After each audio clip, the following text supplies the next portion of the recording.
Agora a gente chegou num ponto muito importante que leva esse nome exótico de cristais fotônicos, tá?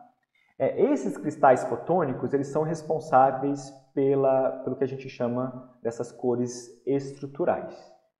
O que acontece nesses cristais fotônicos é que eles têm estruturas repetitivas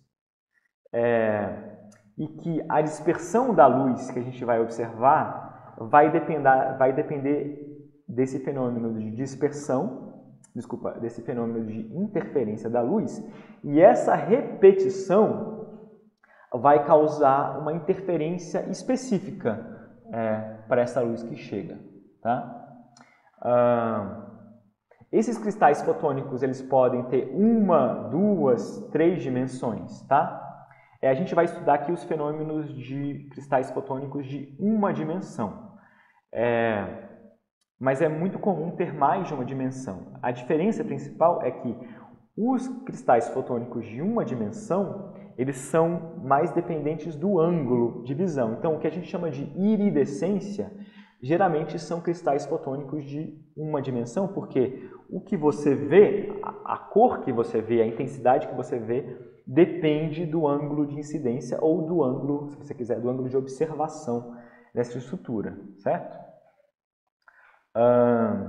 Enquanto os cristais fotônicos de 2 ou 3 dimensões, eles são menos dependentes desse ângulo de visão, que é o caso, por exemplo, de muitas cores azuis nas penas de ave. Elas não dependem do ângulo que você olha, tá? São cristais fotônicos de 2 ou 3 dimensões. Então, vamos começar com mais tipo, que é o chamado de empilhamento de 1/4 de onda, ou chamado de empilhamento de Braggs, tá? Então, o que você tem nessas estruturas, e aqui você pode imaginar que isso aqui é o ar, e aqui é a estrutura do animal, tá? O que você tem é um empilhamento de estruturas, que estão representadas aqui pelo rosa e pelo amarelo, de índices de refração diferentes. Aqui de um índice de refração alto e de um índice de refração baixo. A mesma estrutura, índice de refração alto e índice de refração baixo. E essas estruturas têm comprimentos específicos que têm exatamente o comprimento de 1/4 de onda. Significa que ao atravessar esse meio aqui, a onda vai percorrer exatamente 1/4 de onda, tá? Esse material tem uma certa espessura e um certo índice de refração, que significa que a onda vai percorrer 1/4 do seu comprimento. Então, voltando, vou desenhar uma onda aqui.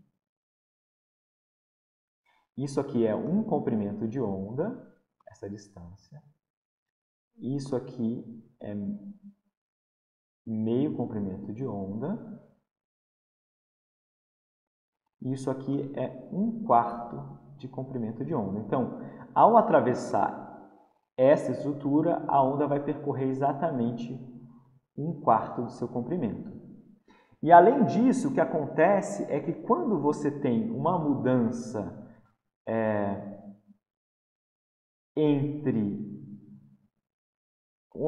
na verdade, quando você tem uma mudança de um baixo índice de refração para um alto índice de refração, ocorre uma mudança de fase de exatamente 180 graus. Então, se a fase é assim, ela passa a ser assim, tá? Então, após essa interação aqui entre as camadas de baixo, aqui eu vou chamar, o ar aqui na verdade vai ser baixo, né? Então, de baixo para alto vai ter, parte dessa luz vai ser refletida, e ela vai ser refletida com mudança de fase. Aqui ela não é refletida, como é de alto para baixo, ela não vai ser refletida com mudança de fase. Aqui ela vai ser refletida com mudança de fase, tá? E tendo em vista que ela percorre 1/4 de onda, mais essa mudança de fase, o que você vai observar, se você fizer essas contas, é que essa estrutura gera exatamente uma interferência construtiva dessa onda para esse comprimento de onda específico, certo? Então, vamos supor que o quarto de onda aqui seja exatamente uma onda de 500 nanômetros atravessa um quarto aqui e um quarto aqui. Significa que para uma onda de 500 nanômetros que vai chegar nesse ângulo de incidência, ela vai ter uma interferência exatamente construtiva. Então, uma grande quantidade de onda de 500 nanômetros vai sair desse tecido aqui, enquanto outros comprimentos de onda vão ser absorvidos, certo? Agora, uma característica desse empilhamento de quarto de onda é que ele é muito dependente do ângulo, porque, obviamente, se esse ângulo aqui de incidência for maior, significa que o trecho percorrido vai ser maior, né? Então, ele não vai dar exatamente um quarto para 500 nanômetros, vai dar um quarto de onda para outro comprimento de onda, no nosso caso, comprimento de onda mais longo. E é isso que causa a gente enxergar diferentes cores e diferentes intensidades à medida que a gente olha esse mesmo objeto por ângulos distintos, né? Porque a onda que a gente está, essa luz que a gente está vendo, está percorrendo distâncias diferentes nesse empilhamento, tá? Bom, outra característica importante desse empilhamento de quarto de onda é que quanto mais camadas você tem, maior a quantidade de luz refletida, só que menor a pureza, ou seja, você consegue refletir mais luz, mas ela é menos específica. E outra coisa que eu já mencionei é que esse tipo de empilhamento ele é muito dependente do ângulo, tá? Porque justamente esse caminho percorrido não vai ser mais exatamente um quarto se esse ângulo for maior ou se esse ângulo for menor. Esse empilhamento de quarto de onda é o responsável pelo que a gente chama de iridescência na coloração dos animais. Então, iridescência, por definição, é essa mudança de cor que a gente observa dependendo do ângulo incidente da luz ou do ângulo que você observa esse objeto, tá? Você pegar uma borboleta morfo, ela vai ter uma certa dependência dessa intensidade de azul que a gente observa ao mudar o ângulo de inclinação da asa. Outro exemplo, por exemplo, são as penas de beija-flores, né? Os beija-flor também muitas vezes têm penas iridescentes que dependem do ângulo que você observa essas penas, tá? Então, essas iridescências são sempre consequência de cristais fotônicos e quanto mais essa dependência, provavelmente os cristais fotônicos são de uma dimensão apenas. Tá? Então, no caso dessas borboletas morfos, o que você tem são cerdas que têm essas estruturas em forma de crista.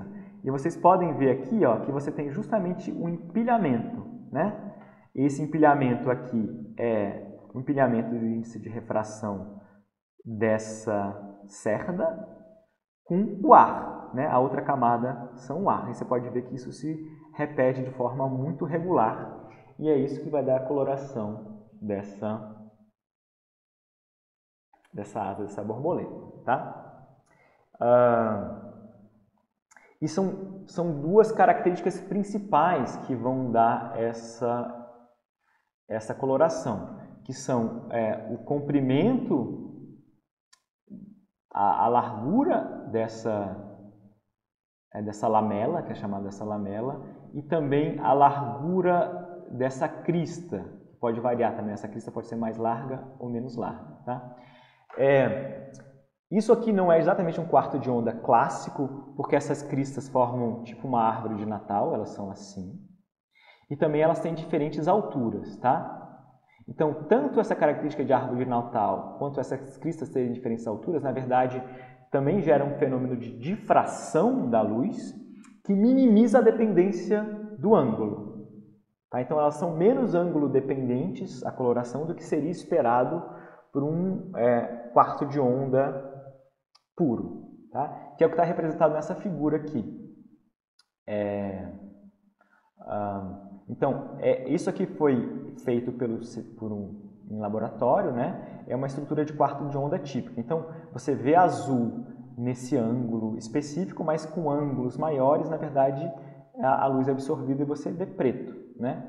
Enquanto quando você tem diferenças de altura dessas cristas, que você tem uma dependência menor da coloração observada em relação ao ângulo, tá? Então aqui você está vendo azul, aqui você vê azul, aqui já começa a ficar roxo, né? Ainda tem uma dependência de ângulo, mas ela é um pouco menor. E aqui a asa da borboleta, de fato, também em diferentes ângulos, vocês vão vendo que a tonalidade de azul muda de acordo com o ângulo, mas menos do que seria esperado por um empilhamento de quarto de onda apenas, né? Sem considerar o fenômeno de difração que ocorre aqui.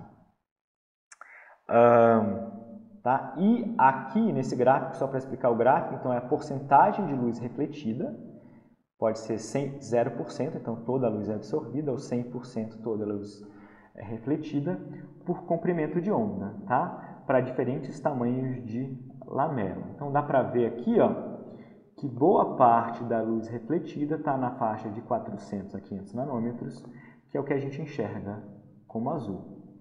E dá para ver também outra coisa curiosa, que são essas ondinhas aqui. Essas ondinhas são resultado justamente do fenômeno de difração da luz.